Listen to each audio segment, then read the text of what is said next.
اردو زبان کی چوتھی کتاب میں میں نے پچھلی ویڈیو میں سبق نمبر 40 تک پڑھا چکا، ٹھیک ہے۔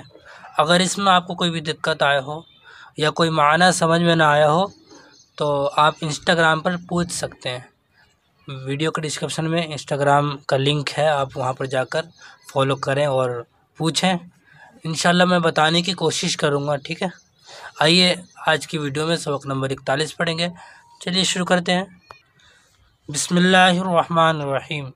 پرتھوی راج اور شہاب الدین غوری۔ خاندان چوہان کا آخری فرما روا پرتھوی راج تھا، جس کو رائے پتھورا بھی کہتے ہیں۔ دلی اور اجمیر کی دونوں ریاستیں اسی کے زیر نگیں تھیں۔ اجمیر کو اپنا پائے تخت بنایا تھا۔ دلی کی حکومت اپنے بھائی کھانڈے رائے کو سپرد کی تھی۔ اسی عہد میں سلطان غیاث الدین غور کا بادشاہ اور اس کا چھوٹا بھائی شہاب الدین امیر لشکر اور حاکم غزنی تھا۔ شہاب الدین غزنی کا انتظام کر کے ملک ہند کی تسخیر پر آمادہ ہوا۔ اول لاہور کے بادشاہ خسرو ملک کو اسیر و دستگیر کر کے پنجاب پر قبضہ کر لیا، پھر ہندو راجاؤں کی عملداری میں قدم بڑھایا اور قلعہ سرہند کو سر کیا۔ اب سلطان مراجعت کی تیاری کر رہا تھا کہ رائے پتھورا کی لشکر کشی کا غلغلہ سنا، خود پیش قدمی کر کے آگے بڑھا۔ ادھر سے رائے کا لشکر پہنچا۔ تلاوڑی کے میدان میں ہنگامہ کارزار گرم ہو گیا۔ جس وقت سلطان کی فوج راجپوتوں کے قلب پر جھکی ہوئی تھی، اس کا دایاں اور بایاں بازو شکست کھا کر بھاگا، مگر سلطان کچھ رفیقوں سمیت میدان میں جمع رہا۔ کھانڈے رائے نے ہاتھی اس پر ریلا۔ سلطان بھی گھوڑا چمکا کر بڑھا اور نیزے کا ایسا ہاتھ مارا کہ دانت توڑ کر اس کے منہ میں اتر گیا، مگر سلطان کے بھی زخم کاری لگا۔ قریب تھا کہ پشت ذہن سے جدا ہو جائے۔ یہ کیفیت دیکھ کر ایک خلجی بچہ اس کے پیچھے ہو بیٹھا اور گھوڑے کو مہمیز کر کے دشمنوں کے نرغے سے صاف نکال لے گیا۔ پھر تو باقی فوج کے قدم بھی اٹھ گئے اور یہ ہزیمت خوردہ لشکر سخت تباہی کے بعد لاہور میں داخل ہوا۔ چندے قیام کر کے سلطان نے غزنی کی جانب کوچ کیا اور وہاں پہنچ کر فراریوں کو سخت سزائیں دیں۔ ظاہراً عیش و آرام کا نقشہ جمایا اور اپنے آپ کو بے پرواہ بنایا، لیکن خفیہ طور پر لشکر کی درستی اور سامان جنگ کے تہیے میں شب و روز مصروف رہا۔ رائے پتھورا غنیم کے خطرے سے فارغ البال ہو کر فتح کا نعرہ بجاتا اپنی راجدھانی میں آ بیٹھا۔ اسی اثنا میں قنوج کے راجا جے چند نے جنگ راجوس کا ارادہ کیا۔ اس جشن کا آئین یہ تھا کہ گرد و نواح کے راجا طلب ہوتے ہر قسم کی خدمتیں اپنے ہاتھ سے بجا لاتے۔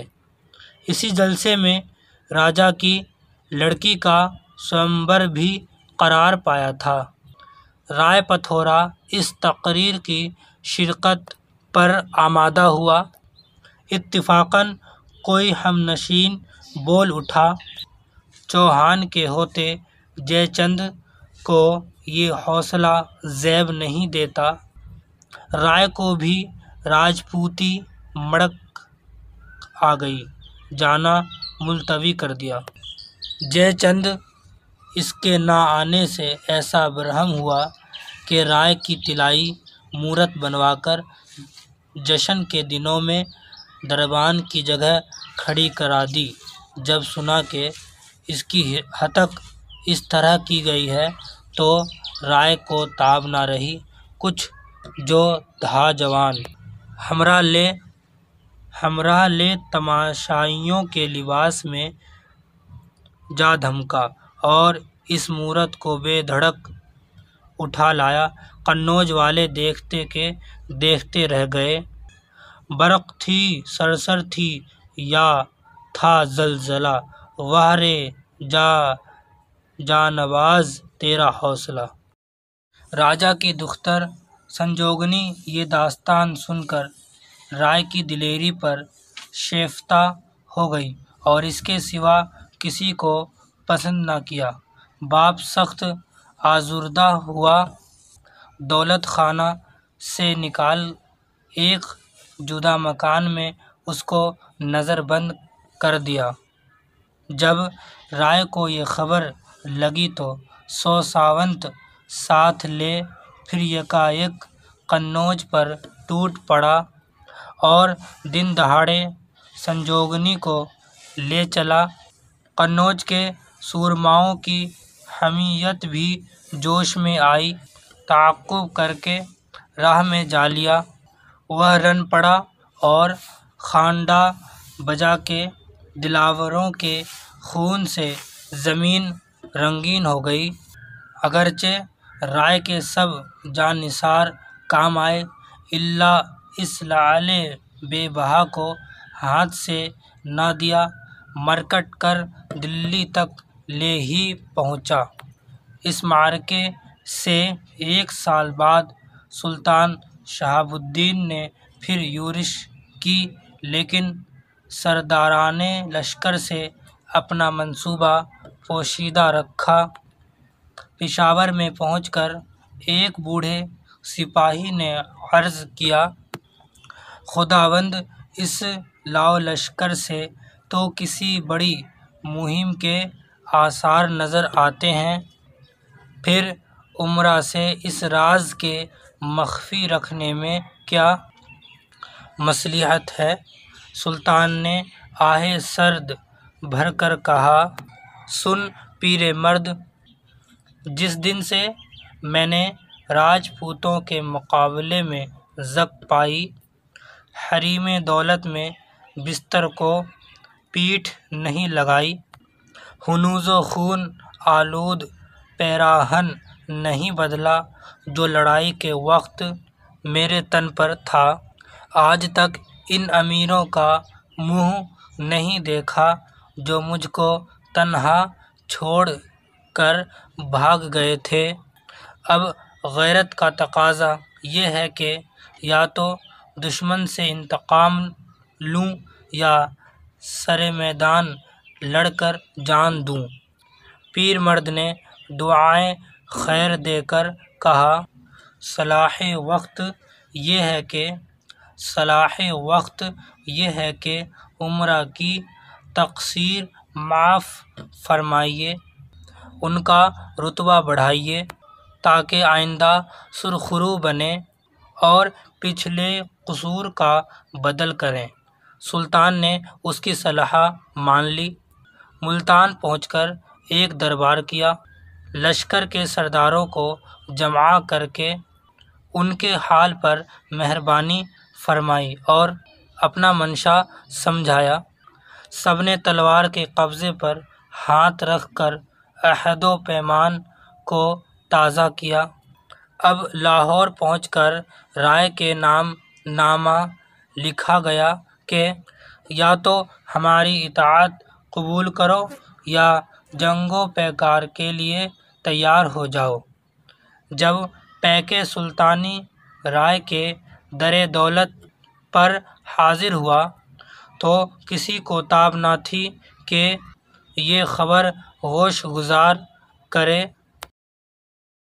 چندہ بھاٹ 7 ڈیوڑھیاں طے کر کے راجا کے حضور میں پہنچا اور سلطان کی یورش کا حال بیان کر کے اس کو خواب غفلت سے بیدار کیا۔ رانی سنجوگنی بھی، جس کی بدولت رائے کی یہ بری گت ہو گئی تھی، کہنے لگی، اے راجا، بزم عیش ختم ہوئی، اب میدان رزم کو آراستہ کر، ملک و ملت ترکوں کی ترک تاج سے بچا۔ الغرض رائے نے سلطان کے سفیر کو سخت جواب دے کر رخصت کیا اور ہماتن جنگ کی تیاری میں مشغول ہوا۔ قرب و جوار کے راجاؤں کو خبر پہنچائی۔ عرصے قلیل میں لاکھوں سورما راجپوت اس کے جھنڈے تلے جمع ہو گئے۔ جب کوچ کی ساعت نزدیک پہنچی، رانی سنجوگنی نے اپنے ہاتھ سے زہرہ بختر پہنایا، ہتھیار بدن پر سجا، رائے کا آخری دیدار دیکھا اور آنکھوں میں آنسو بھر لائی۔ ادھر کوچ کے نقارے پر چوب پڑی، ادھر رانی کا کلیجہ ہل گیا۔ راجا اہل خاندان کو وداع کر کے راجپوت سرداروں کے ساتھ رنجیت دروازہ سے نکلا، لشکر کو کوچ کا حکم سنایا اور منزل بمنزل تھانے سر کے میدان میں جا پہنچا۔ دریائے سرستی کے وار پار دونوں لشکر خیمہ زن ہوئے۔ ایک رات سلطان لشکر نے دریا کو عبور کر کے صبح دم طبلِ جنگ آ بجایا۔ راجپوتوں نے آنکھ کھولی تو غنیم کو سر پر موجود پایا۔ ایک گروہ نے جھٹ پٹ آگے بڑھ کر دشمن کو روکا۔ اتنے میں سارا لشکر صف بستہ ہو کر سامنے آ گیا۔ سلطان کا لشکر 4 حصوں میں تقسیم تھا۔ ہر حصہ باری باری سے حملہ کرتا تھا، مگر دلاور راجپوت بھی ایسے جی توڑ کر لڑے کہ ترکوں کے دل میں ہیبت بیٹھ گئی۔ اب سلطان ظاہراً شکست کی صورت بنا کر پیچھے ہٹا۔ راجپوتوں نے جو تعاقب شروع کیا تو ان کی ترتیب درہم برہم ہو گئی۔ اس وقت سلطان نے پلٹ کر تازہ دم فوج سے پھر حملہ کیا، لیکن یہ تدبیر بھی راست نہ آئی۔ فتح اور شکست کا کچھ فیصلہ نہ ہوا۔ جب ہوا نہایت گرم ہو گئی اور سورج سر پر آ گیا تو رائے نے درختوں کے سائے میں پناہ لی۔ 150 راجا مہاراجا اس کے گردا گرد جمع ہوئے۔ سب نے تلواروں پر ہاتھ رکھ کر عہد و پیمان کیا، آخر دم تک لڑنے کی قسم کھائی، شربت پیا، پان کا بیڑا چبایا، تلسی کے پتے زبان پر دھرے، پیشانی پر قشقہ زعفرانی کھینچا اور ذرا دم لیا۔ اب کسی قدر دن ڈھل گیا تھا کہ سلطان غوری 12,000 سوار خاصا لے کر اپنی جگہ سے ہلا۔ سواروں کے سروں پر مرصع خود، بدن پر فولادی جوشن، ایک ہاتھ میں تلوار، ایک ہاتھ میں نیزہ، باگے اٹھائے، کنوتیوں سے کنوتیاں ملائے، دریائے مواج کی طرح امنڈ آئے۔ اس پرزور حملے نے راجپوتی سپاہ میں کچھ ایسا زلزلہ ڈالا کہ یکایک ہوا پلٹ گئی۔ چشمِ زدن میں کچھ سے کچھ ہو گیا۔ وہ شاندار فوج جو پہاڑ کی طرح جمی کھڑی تھی، دم کے دم میں طے و بالا ہو گئی۔ بڑے بڑے نامی گرامی سردار میدان میں کام آئے۔ رائے پتھورا گرفتار ہو کر مارا گیا۔ جب سرداروں کا یہ حال ہوا تو بن سری فوج کیا لڑتی اور کس کا سہارا پکڑتی؟ جس طرف جس کا منہ اٹھ گیا بھاگ نکلا۔ جہاں کل سیپے دار تھے حکمراں، کھڑے تھے جہاں ترچھے بانکے جواں۔ جہاں کل تھے فیلا جنگی ہزار، کداتے تھے گھوڑے جہاں شہسوار۔ جہاں پاسباں کل تھے للکارتے، پرندے بھی ڈرتے تھے پر مارتے۔ وہاں آج لاشوں کے انبار ہیں، پڑے ہر طرف سینہ افگار ہے۔ وہ سر جس پہ تھا کل جواہر کا تاج، وہ ہے خاک اور خوں میں آلودہ آج۔ رانی سنجوگنی دم دم کی خبریں منگاتی تھی۔ جب اس حادثہ جانکاہ کی سناونی آئی تو اس نے زندگی پر موت کو ترجیح دی۔ دوبارہ دیکھتے ہیں اس کو۔ تو اس نے زندگی پر موت کو ترجیح دی، چتا میں بیٹھ اپنے تن ماجنے کو آتش سوزاں کے حوالے کیا۔ تھوڑی دیر میں مشت خاکستر کے سوا اس کا کچھ نام و نشان باقی نہ رہا۔ تا سحر وہ بھی نہ چھوڑی تو نے او باد صبا، یادگار رونق محفل تھی پروانے کی خاک۔ اس طرح دولت چوہان کا خاتمہ اور غوریوں کی سلطنت کا آغاز ملک ہند میں ہوا۔ ابھی معنی پڑھیں گے۔ کارزار، کارزار کا مطلب ہے جنگ۔ تحیہ مطلب ارادہ۔ پیراہن، پیراہن مطلب کرتا یا پوشاک یا چولا۔ ملت مطلب مذہب۔ مرصع یعنی آراستہ یا جواہرات، ٹھیک ہے۔ مہمیر یعنی ہیڑ لگانا۔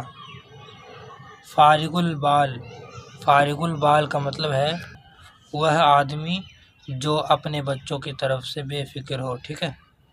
تلافی، تلافی مطلب نقصان کا عوض۔ ترک و تاز یعنی لوٹ مارنا، یہ واو آنا چاہیے بیچ میں، ٹھیک ہے۔ ترک و تاز یعنی لوٹ آنا، لوٹ مارنا، ٹھیک ہے۔ خود مطلب لوہے کی ٹوپی۔ نرگہ، نرگہ مطلب آدمیوں کا حلقہ یا گھیراؤ، ٹھیک ہے۔ سرسر مطلب تیز ہوا۔ پیکار، پیکار کا مطلب جنگ، ٹھیک ہے۔ وداع، وداع، یہ وداع پڑ جائے گا، ٹھیک ہے۔ وداع مطلب روانگی۔ جوشن، جوشن مطلب جنگی لباس کہہ دو یا پاؤں کا ایک زیور، ٹھیک ہے۔ جوشن مطلب آسان لفظ ہے، جنگی کا لباس۔ اعداء یعنی دشمن۔ زلزلہ یعنی تمام زمین کا ہلنا۔ پیک، پیک مطلب قاصد۔ تعقب یعنی پیچھا۔ جشم زدن یعنی کہ پلک کا جھپکنا، ٹھیک ہے۔ فراری یعنی بھاگنے والا۔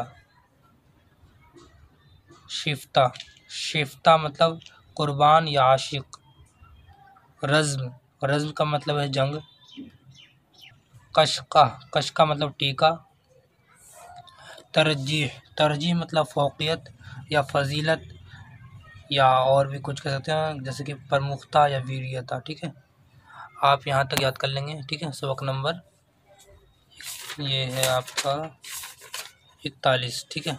اگر اس میں آپ کو کوئی بھی دقت آئی ہو یا کوئی معنی اس میں سمجھ میں نہ آیا ہو تو وہ اس کا اسکرین شاٹ میرے کو انسٹاگرام پر بھیج سکتا ہے۔ میں نے انسٹاگرام کا لنک ڈسکرپشن میں دے رکھا ہے، وہاں پر فالو کر کے آپ کوئی بھی کویشچن پوچھ سکتے ہیں، ٹھیک ہے، شاکر اکیڈمی کے نام سے۔